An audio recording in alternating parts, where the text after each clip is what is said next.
Fantastic news. You've been promoted. Now what?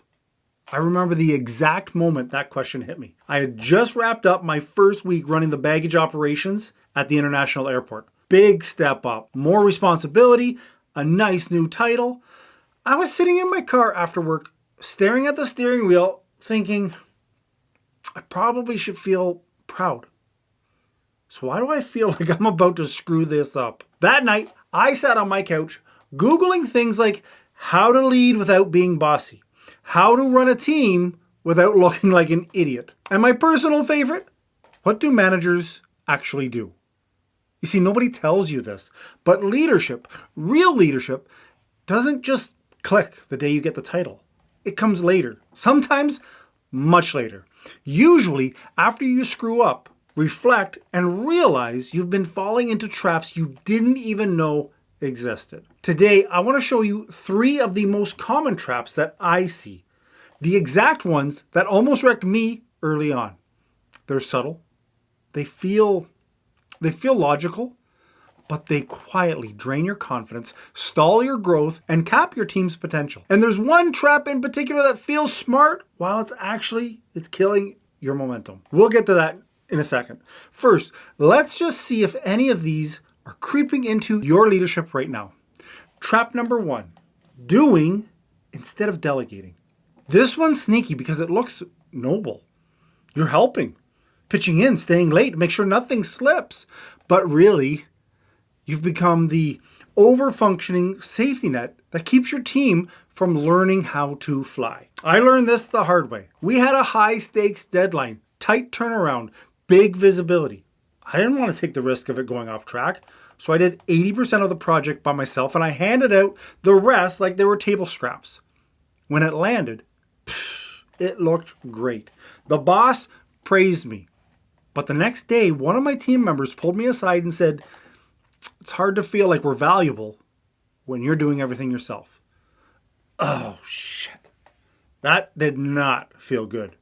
Because in trying to help, I'd become the problem, the bottleneck. I was exhausting myself and I was robbing my team of growth. Here's the shift that I had to make from doer to delegator.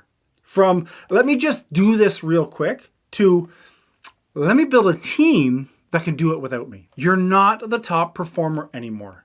Maybe there was a time, but that's not your role now. You're the capacity creator, the multiplier. Your job is to make other people great, not to keep being great on your own. So here's your first challenge. Look at your to-do list.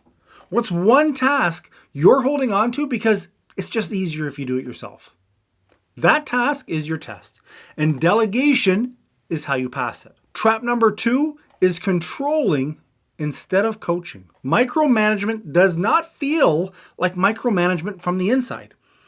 Feels like, maybe it's more like standards.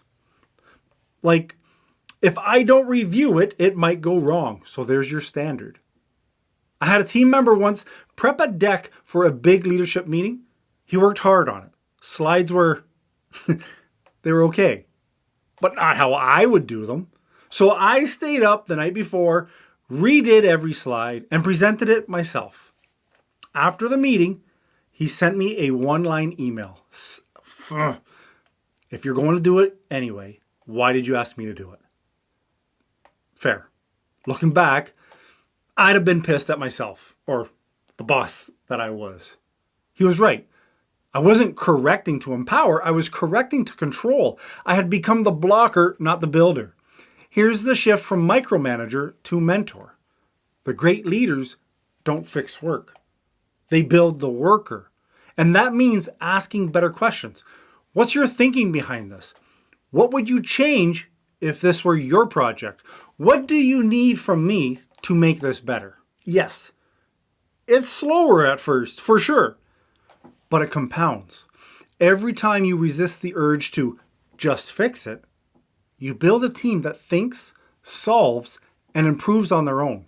And when you do that consistently, you stop being the manager with 10 hands in every project, and you become the leader whose team moves without needing you in the room.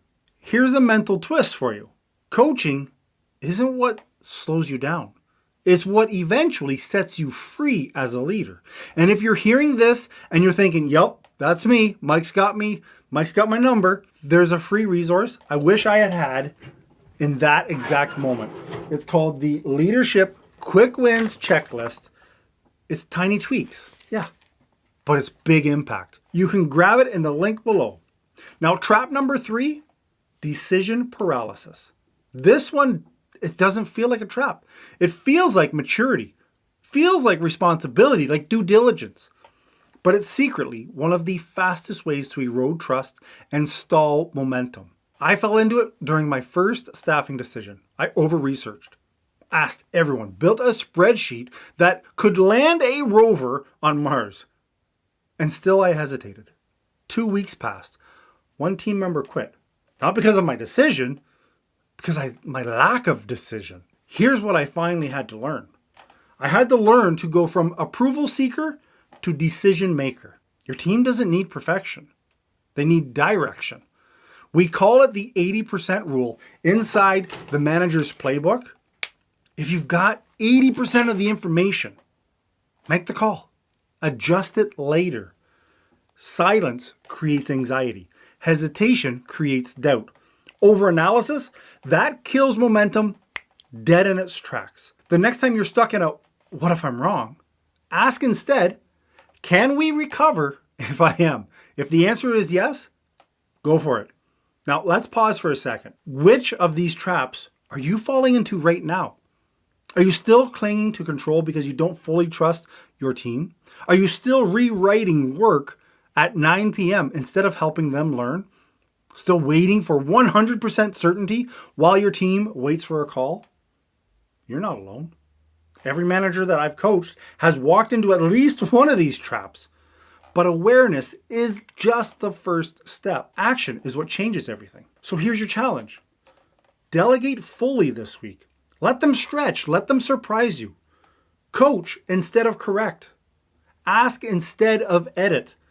And make that decision you've been overthinking. Set a deadline. Follow through on that deadline. And if you're tired of second guessing yourself, spinning your wheels, or leading in isolation, everything I wish I had in my first leadership role, it's right here, inside the manager's playbook. It's word for word scripts. It's delegation frameworks. It's decision tools built by someone, this guy, who's been told you're not ready 7 times. When that happened, I learned to lead with clarity, not chaos. So go to the description and grab the link, get your copy today, because leadership, it isn't about knowing it all. It's about seeing what's holding you back and choosing to lead anyway. And this is your moment to do that. So once you've got your playbook, I'll see you in that video.